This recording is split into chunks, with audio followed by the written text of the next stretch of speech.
요한복음 15장 1절부터 7절까지입니다. 나는 참 포도나무요 내 아버지는 농부라. 무릇 내게 붙어 있어 열매를 맺지 아니하는 가지는 아버지께서 그것을 제해 버리시고 무릇 열매를 맺는 가지는 더 열매를 맺게 하려 하여 그것을 깨끗하게 하시느니라. 너희는 내가 일러준 말로 이미 깨끗하여졌으니 내 안에 거하라. 나도 너희 안에 거하리라. 가지가 포도나무에 붙어 있지 아니하면 스스로 열매를 맺을 수 없음 같이 너희도 내 안에 있지 아니하면 그러하리라. 나는 포도나무요 너희는 가지라. 그가 내 안에 내가 그 안에 거하면 사람이 열매를 많이 맺나니 나를 떠나서는 너희가 아무것도 할 수 없음이라. 사람이 내 안에 거하지 아니하면 가지처럼 밖에 버려져 마르나니 사람들이 그것을 모아다가 불에 던지 사르느니라. 다 같이 읽겠습니다. 너희가 내 안에 거하고 내 말이 너희 안에 거하면 무엇이든지 원하는 대로 구하라. 그리하면 이루리라. 아멘. 오늘 이 시간도 하나님의 영광이 가득하고 성령 충만한 시간, 은혜가 충만한 귀한 시간 되시기를 축복합니다. 요즘에 기후온난화로 갈수록 여러 가지 많은 문제가 생기고 있습니다. 그래서 지금도 이렇게 폭염이 또한 여러 가지 가뭄이, 비근이 또 여러 가지 대형 산불이 일어나고 있습니다. 세계 곳곳에 또 폭우가 일어나고 폭설로 인해 가지고 인명피해가 많이 일어나고 있는 것이 사실입니다. 어찌 보면 우리 인간의 힘으로는 어떻게 할 수 없는 그런 시대인 것 같습니다. 또 경제적으로도 세계적으로 굉장히 어려울 때입니다. 또 신앙생활도 마찬가지죠. 하나님을 믿는다는 것이 예전처럼 그렇게 쉽지가 않은 그런 시대인 것 같습니다. 현실적으로 많은 성도들이 그래서 하나님을 떠나는 그러한 사람들도 많이 일어나는 것입니다. 그렇지만 우리가 정말 이 시대를 어떻게 극복할 수 있을까? 이런 부분을 우리가 생각할 때 하나님의 도우심을 받아야 된다. 하나님의 도우심이 없이는 우리가 세상을 살아나갈 수가 없다. 이것은 우리 신앙인들에게 가장 중요한 일입니다. 따라서 어떻게 하면 하나님의 도우심을 우리가 받고 살 수 있을까? 이 어려운 세상에서 정말 승리하는 그런 삶을 살 수 있을까? 이런 부분들을 오늘 본문을 통해서 몇 가지를 살펴보도록 하겠습니다. 오늘 이 본문은 예수님께서 십자가에 죽기 며칠 전에 이제 집중적으로 제자들에게 오늘날 우리에게 하신 말씀입니다. 아주 쉽게 오늘 말씀을 우리들에게 전달해 주고 있습니다. 1절 보면 나는 포도나무요 내 아버지는 농부라. 우리 예수님께서 비유를 했습니다. 우리 하나님은 농부다. 우리 예수님은 참 포도나무다. 그리고 성도 우리는 가지다. 이렇게 비유를 하면서 이 포도나무와 가지를 이제 말씀을 하게 됩니다. 이 포도나무에 이 가지가 붙어 있어야 된다는 것을 강조를 하고 있는 것이죠. 이 포도나무에 가지가 붙어 있으면은 많은 열매를 맺을 수밖에 없다는 거고요. 반대로 가지가 포도나무에서 떨어져 있으면은 그건 말라 죽었다.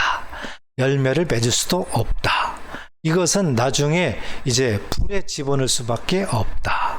아주 쉽게 우리 예수님께서 말씀을 하고 있습니다. 2절에 보면 무릇 내게 붙어 있어 열매를 맺지 아니하는 가지는 아버지께서 그것을 제거해 버리시고, 강조하고 있는 겁니다. 꼭 포도나무에 가지가 붙어 있어야 된다. 무릇 열매를 맺는 가지는 더 열매를 맺게 하려 하여 그것을 깨끗하게 하시느니라. 우리 예수님과 우리 성도들과의 관계를 이렇게 나무를 통해서 비유로 설명하고 있는데 반드시 예수님께 붙어 있어야 된다. 예수님께 붙어 있는 성도는 하나님이 주신 열매를 맺고 살 수가 있다. 반면에 예수님에게 떠나가 있는 사람들은 절대적으로 하나님의 열매를 맺을 수가 없다는 것을 어떻게 보면 예수님이 유언처럼 강조하고 있는 그런 말씀입니다. 그렇기 때문에 오늘 이 말씀이 우리들 마음속에 깊이 새겨지시기를 축복합니다. 예수님께서 이렇게 포도나무와 가지를 설명하면서 이러한 놀라운 은혜를, 놀라운 축복을 이제 주신다는 그런 약속을 하신 것인데, 이것은 누구에게나 다 해당이 되는 말일까? 아무에게나 이렇게 하나님께서는 하신다는 것일까? 이 부분을 우리가 생각을 해야 됩니다. 다시 얘기해서 교회를 다닌다고 해서 무조건 이렇게 포도나무와 가지가 붙어 있으면 열매를 맺는다, 하나님의 그 열매를 맺게 해주겠다, 이런 것들이 무조건 교회 다닌다고 해서 또 신앙생활 한다고 해서 이 말씀이 그대로 이루어질까? 하나님의 은혜가 이루어질까? 이 부분을 우리는 정말 생각을 해야 됩니다. 결론적으로 얘기하면은 그렇지 않습니다. 누구나 다 이렇게 하신다는 것은 아닙니다. 조건이 따라다닙니다. 조건입니다. 그러면 누구한테 그럴까요? 내 안에 거하는 사람. 믿으시기 바랍니다. 예수 안에 거하는 사람에게 약속의 말씀대로 그렇게 하신다는 것입니다. 하나님 안에 있는 사람, 예수 안에 있는 사람, 성령 안에 있는 사람에게 정말 가지와 나무가 붙어 있을 때 큰 엄청난 열매를 맺는 것처럼 그렇게 해주겠다는 거예요. 그러니까 우리가 이 말씀을 들으면서 정말 예수 안에 있어야 되는구나, 예수님을 잘 믿어야 되는구나, 이것이 우리한테는 굉장히 중요한 겁니다. 만약에 각자 가정도 생각해 보십시오. 부모가 자녀를 돌볼 때 아무 자녀나 그렇게 목숨 걸고 돕지 않습니다. 모든 것을 다 하지 않습니다. 그러면 누구한테 합니까? 내 자녀한테 하는 거죠.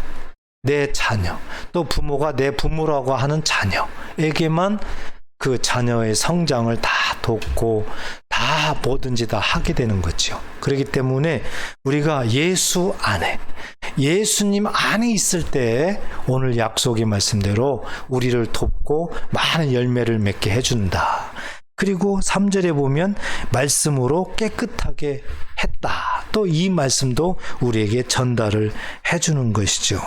그렇기 때문에 우리는 예수 안에 있어야 된다는 것이 정말 중요하다.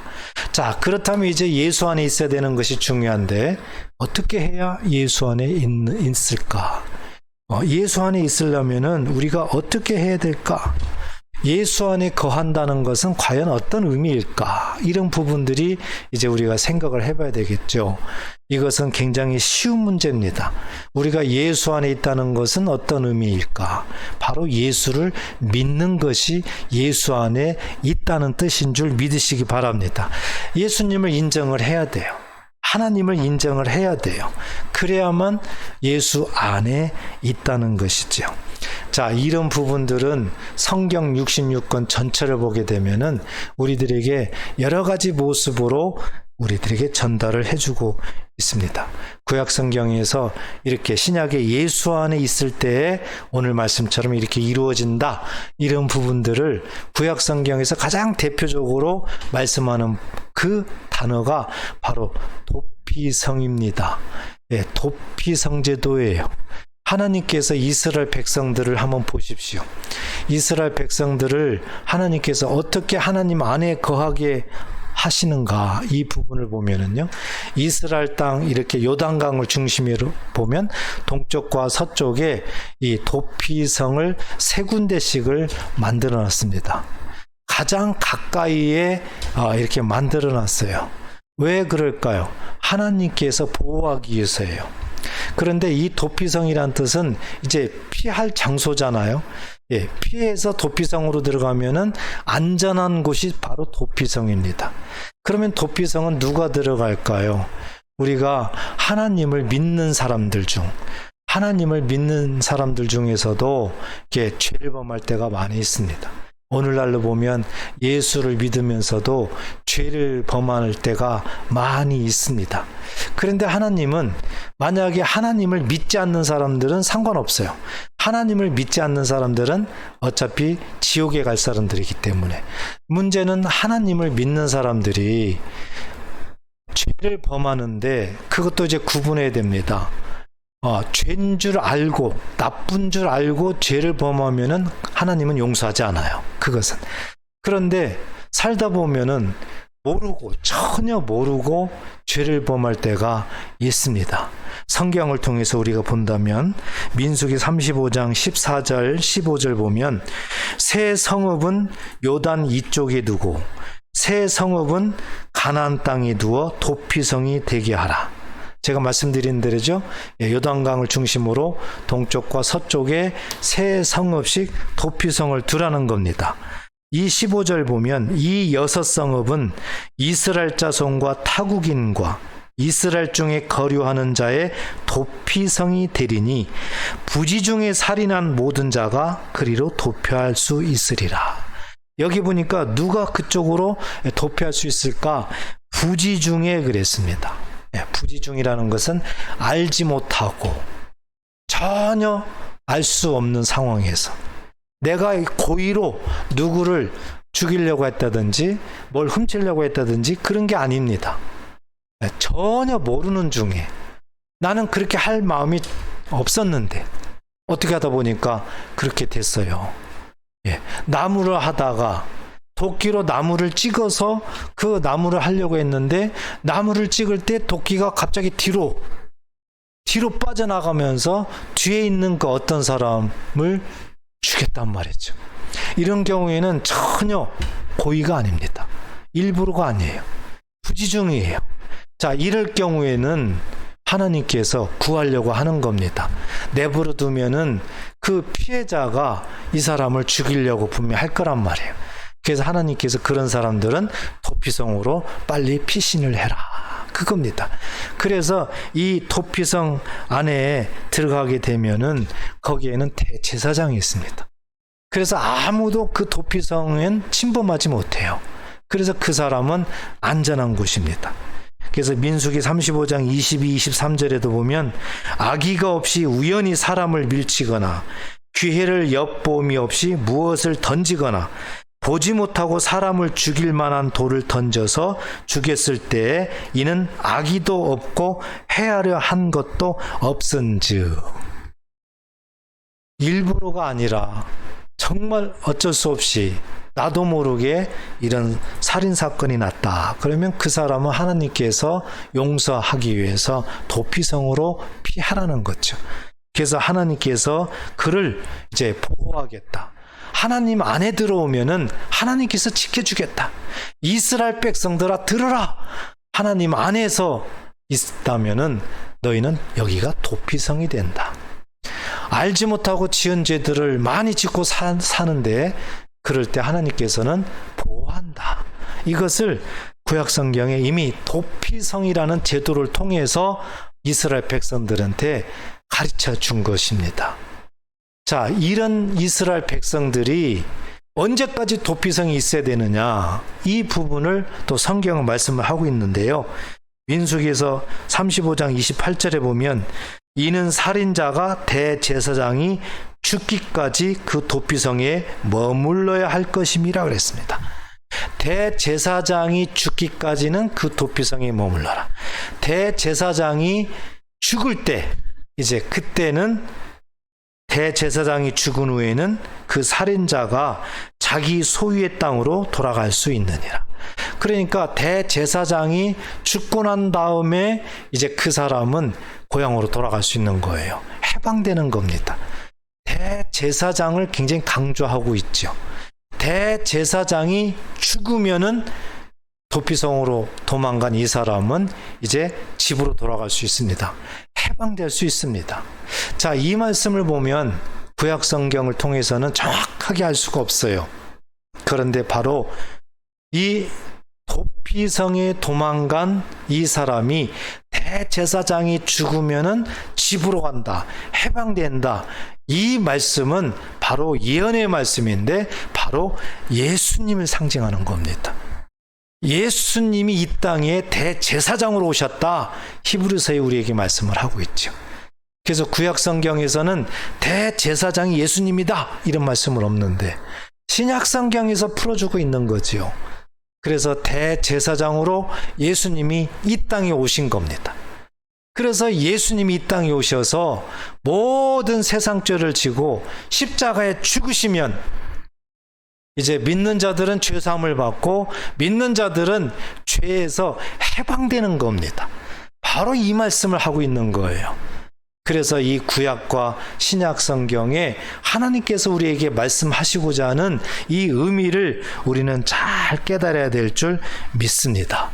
사랑하는 여러분, 이제 이 도피성으로 도망간 이 살인자, 그렇지만 고의로 사람을 죽이지 않았기 때문에 하나님께서는 그를 도피성 안에서 보호하고 있었습니다. 그런데 대제사장이 죽으면은 이제 그는 자유로운 거예요. 바로 예수님이 십자가의 죽음으로 모든 죄를 다 사하시고 이제 예수님이 해방시킨 겁니다. 그래서 예수 안에 있는 자들은 이제 해방된 겁니다. 그래서 예수 안에만 들어오면은 이렇게 해방시켰다. 아울러서 구약성경에 이 도피성을 계속 말씀하고 있는데 이제 구약성경에서 이 도피성은 바로 예수님이 되는 겁니다. 그래서 도피성으로 들어가면은 안전한 것처럼 예수 안에 들어가면은 안전하다는 것을 하나님께서는 이렇게 구약성경 때부터 오늘날 지금까지 우리에게 계속 말씀을 하고 있는 겁니다. 이 말씀을 오늘 본문에서 예수님께서 하고 계시는 거예요. 그렇기 때문에 오늘 우리 본문에서 정말 예수님은 참 포도나무다. 너희는 가지다. 그러니까 항상 붙어만 있으면 된다. 붙어만 있으면은 도피성이신 예수님이 우리를 보호하시고 지키시기 때문에 예수님이 십자가를 통해서 우리를 깨끗하게 하셨기 때문에 우리는 여기가 안전지대다. 이것을 우리들에게 강조하고 있는 줄 꼭 믿으시기를 바랍니다. 그러니까 우리가 해야 될 일은 다른 거 없어요. 예수님을 잘 믿으면 되는 겁니다. 예수 안에만 잘 붙어 있으면은 이제 되는 것입니다. 이것을 조금 더 우리가 구체적으로 예수 안에 있다는 것을 조금 더 구체적으로 본다면은 이런 말씀이 되는 것이죠. 오늘 본문에서 우리에게 가장 강조하는 것이 이제 7절 말씀인데요. 너희가 내 안에 거하고 내 말이 너희 안에 거하면 그랬습니다. 너희가 내 안에 거하고 내 말이 너희 안에 거하면 우리가 예수 안에 거한다는 그 의미가 오늘 이 말씀으로 보면은 이제 말씀으로 집중을 하고 있는 거예요. 말씀으로. 예. 하나님을 믿는다면은 예수님을 믿는다면은 이제 말씀을 강조하고 있는 건데 이 부분은 요한복음 1장 1절에 보면은 말씀은 곧 하나님이시니 예, 말씀을 하나님과 동격화하고 있습니다. 요한복음 1장 14절에도 이 말씀이 육신이 되어 이 땅에 거하신다고 그랬어요. 그러니까 이 말씀이 육신이 되어 바로 예수님을 말씀하는 겁니다. 그러니까 예수님을 말씀으로 동격화시킨 겁니다. 요한복음 6장 63절에도 보면 살리는 것은 영이요 육은 무익하니라. 내가 너에게 이른 말이 영이요 생명이니라 그랬습니다. 이 말이 영이다. 바로 성령을 의미합니다. 그러니까 성령을 말씀과 동격화시켰습니다. 그러니까 하나님도 예수님도 성령님도 말씀에 다 의탁한 거예요. 말씀에 동격화한 겁니다. 하나님은 보이지 않습니다. 예수님도 보이지 않습니다. 성령님도 보이지 않습니다. 이 땅 위에 우리에게 눈으로 보이게 남겨놓은 것은 바로 말씀입니다. 그래서 하나님은 말씀을 볼 때 하나님을 보는 거다. 말씀을 볼 때 예수님을 보는 거다.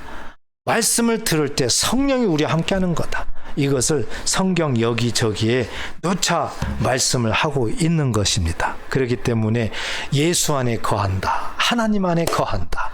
이것을 우리가 구체적으로 이제 우리 현실 속에 적용했더니 우리가 말씀 속에 거하면은 하나님 안에 거하는 거구나. 예수 안에 거하는 거구나. 이런 뜻인 줄 꼭 믿으시기를 바랍니다. 구약 성경에도요, 이미 다윗은 이 말씀대로 살았던 사람입니다. 이 다윗은 정말 어려운 그런 시절을 수십 년 동안 보내면서도 그가 시편에 기록되어 있는 말씀들을 보면은 항상 말씀 안에 거했어요. 항상 말씀을 사모했습니다. 아무리 쫓겨나가고 정말 죽을 그 상황에서도 지나고 봤더니 나는 말씀 안에 거하였나이다. 그는 늘 고백을 합니다. 그래서 그가 갖고 있는 재산은 엄청나요. 상상할 수 없습니다. 그런데 시편 119편에 보면은 그것이 자기 소유가 아니라는 거예요. 오직 내 소유는 여호와의 율례를 지킨 것이 내 소유입니다. 이렇게 고백했던 사람이 다윗입니다. 이렇게 다윗 속에는 말씀이 있었습니다. 말씀이 풍성했습니다. 이렇게 말씀 속에 거한 이 다윗은 하나님이 보셨을 때 하나님 안에 거한다. 이렇게 하나님은 인정을 했던 것입니다. 하나님 안에 거하는 다윗에게 하나님은 철저하게 지키시고 보호하셨습니다. 끝까지 하나님의 뜻을 이룰 수 있도록 하나님은 다윗을 지켜주셨습니다. 하나님 안에 거할 때 하나님의 약속은 반드시 이루어진다는 사실을 꼭 믿으시기 바랍니다. 오늘날 우리에게도 정말 우리 예수님이 대제사장으로 이 땅에 오셔서 십자가의 죽으심으로 도피성을 만드시고 예수 안에 거하는 자 깨끗하게 해주시고 지키시고 보호하신다. 이 말씀을 우리에게 강조하기 위해서 오늘 본문에서 참나무 가지를 쉽게 비유하면서 우리에게 강조했던 것입니다. 예수 안에 있다면 우리는 보호를 받습니다. 예수 안에 있다면은 악한 자가 우리를 빼앗지 못한다고 말씀을 하고 있는 것입니다. 요한복음 10장 28절 29절에 보면 내가 그들에게 영생을 주노니 영원히 멸망하지 아니할 것이요 또 그들을 내 손에서 빼앗을 자가 없느니라. 예수 안에 있는 자들에게는 어떤 악한 자도 절대적으로 빼앗지 못한다. 우리 예수님께서 말씀하셨습니다. 29절에 보면 그들을 주신 내 아버지는 만물보다 크심에 아무도 아버지 손에서 빼앗을 수 없느니라. 예수를 믿는다는 것이 이렇게 특권이, 예수를 믿는다는 것이 이렇게 기쁨인 거예요. 알고 보면은 정말 세상 사람들은 이 말씀 이해할 수가 없죠. 그렇지만 예수를 믿는 사람들은요, 이 말씀이 경험돼 보십시오. 이 속에서 기쁨이 차고 넘칩니다. 담대해집니다. 어떤 일을 하든지 간에 담대하게 되는 거. 왜요? 예수님이 나를 붙잡고 있기 때문에. 예수님 손에 붙잡히면 그 악한 자가 빼앗지 못하기 때문에 우리는 안전지대인 것이죠. 그렇기 때문에 우리가 예수 안에만 있다면은 이렇게 보호하심을 받는다. 지켜주심을 받는다. 꼭 이 약속의 말씀을 믿으시고 삶 속에서 그러한 은혜가 있기를 주의 이름으로 축복합니다. 또 예수 안에 있다면은요, 우리에게 무엇이 주어지냐? 응답이 주어진다는 거죠. 하나님의 응답이 주어진다는 겁니다. 오늘 7절에서도 너희가 내 안에 거하고 내 말이 너희 안에 거하면 무엇이든지 원하는 대로 구하라. 예수 안에 있다면, 말씀 속에 있다면, 정말 이 말씀을 붙잡고 있다면 무엇이든지 원하는 대로 구하라. 그리하면 이루리라. 할렐루야. 반드시 하나님은 응답하신다는 거죠. 우리가 예수 안에만 있다면, 말씀 안에만 있다면 우리가 구하는 것은 받는다. 이것은 하나님의 약속입니다. 예수님의 약속입니다. 그렇기 때문에 우리는 정말로 이 말씀을 마음에 새겨야 된다. 마태복음 21장 21절에서도요, 우리 예수님이 말씀하셨어요. 예수께서 대답하여 이르시되 내가 진실로 너희에게 이르노니 만일 너희가 믿음이 있고 의심하지 아니하면, 완전히 말씀에 붙어 있는 거죠. 말씀을 신뢰하는 거죠. 말씀을 믿는 거죠. 믿음이 있고 의심하지 아니하면 이 무화과 나무에게 된 이런 일만 할 뿐 아니라 이 산더러 들려 바다에 던지라 하여도 될 것이요 불가능이 없다는 거예요. 말씀은 능력입니다. 말씀 앞에는 불가능이 없다는 거죠. 말씀을 품고 있는 자는 불가능이 없다. 이 말씀을 우리 예수님이 하는 거고요. 22절에 보니까 너희가 기도할 때에 무엇이든지 믿고 구하는 것은 다 받으리라 하시니라. 우리 예수님께서 우리에게 약속하셨습니다. 이렇게 예수 안에 있으면, 이렇게 말씀을 품고 있으면, 말씀을 신뢰하고 있으면 기도하는 그 어떤 것도 우리 예수님께서는 응답하신다. 그러니까 예수 믿는다는 것, 예수 안에 있는다는 것이 얼마나 중요한지 몰라요. 과거에는 예수를 믿으면서도요, 우리 조상들 보면 하나님 말씀을 잘 몰랐습니다. 그냥 무조건 믿었어요. 그런 것은 정말 나쁜 건 아닙니다. 정말 잘하는 일이죠. 그런데 우리가 성경을 가만히 보게 되면은 예수를 믿는다는 것은 반드시 말씀이 함께 대동이 돼야 되는 거죠. 말씀이. 말씀 자체가 예수님이고 하나님이시기 때문에 말씀을 우리에게 남겨놓기 때문에 예수를 믿는다. 그러면 말씀이 항상 있어야 되는 거예요. 그래서 기도 응답을 받으려면 또 무슨 도움을 받으려면은 반드시 내 속에 말씀이 있어야 된다는 거죠. 이것을 우리 조상들은 잘 몰랐어요. 무조건 듣기만 듣고요, 그냥 아멘하고 절대적으로 순종을 했습니다. 그건 정말 하나님이 기쁜 일이죠. 그런데 한 가지 아쉬웠던 것은 정말 말씀을 더 잘 알았더라면 하나님께서 얼마나 기뻐하시고 하나님께서 얼마나 더 응답하셨을까. 이것이 좀 아쉬운 점입니다. 이제 우리는 지금 예수 믿는 저와 여러분들은 이제 이 사실을 알았기 때문에 모든 것이 다 말씀으로 직결이 되는 겁니다. 그렇기 때문에 말씀을 중요시 여기고 말씀을 자꾸 읽어야 됩니다. 말씀을 자꾸 알아야 돼요. 성경에는 수만 가지 하나님의 약속의 말씀이 있습니다. 하나님은 그 약속대로 우리를 인도하신다고 하셨습니다. 하나님은 약속의 하나님이십니다. 믿으십니까? 그렇기 때문에 우리는 이제 하나님의 약속을 마음속에 품어야 된다. 품을수록 예수 안에 온전하게 거하게 되는 것입니다. 그렇기 때문에 오늘 말씀을 우리가 마음에 정말 잘 새기시고 구약 성경에서 이미 우리에게 약속한 그 도피성, 끝까지 그 약속은 예수님을 통해서 이루어 주셨습니다. 어려움을 그렇게 많이 당하면서도 하나님 안에 거했던, 말씀 안에 거했던 다윗처럼 오늘날 우리도 현실 속에서 많은 그런 어려움을 당하고 삽니다. 여러 가지 경제적으로 어려워서 하나님을 떠나는 사람도 많이 있습니다. 또 여러 가지 현실 속에서 정말 하나님을 떠나는 사람도 많이 있습니다. 이 모든 것들이 성경에 보면 마지막 시대의 징조입니다. 그래서 마지막 시대가 가면은 정말 예수 믿는 자들이 많아져야 되는데 점점점 줄어져 갑니다. 어찌 보면 양과 염소가 갈라지는 것처럼 우리 하나님은 알곡을 하나하나 이렇게 모으기 위해서는요, 이제 쭉정이는 다 버리게 되는 겁니다. 이것이 마지막 시대의 징조가 되는 것입니다. 사랑하는 성도 여러분, 정말 오늘 말씀처럼 예수님은 참나무다. 우리는 가지다.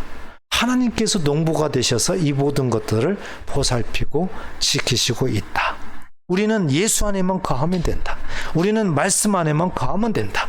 그리하면은 하나님의 열매가 주렁주렁 맺히는 그런 삶, 우리의 모든 삶이 깨끗해지는 삶, 하나님께서 눈동자처럼 우리를 지키시고 보호하는 삶, 우리가 기도하면은 응답되는 삶을 살 수 있다.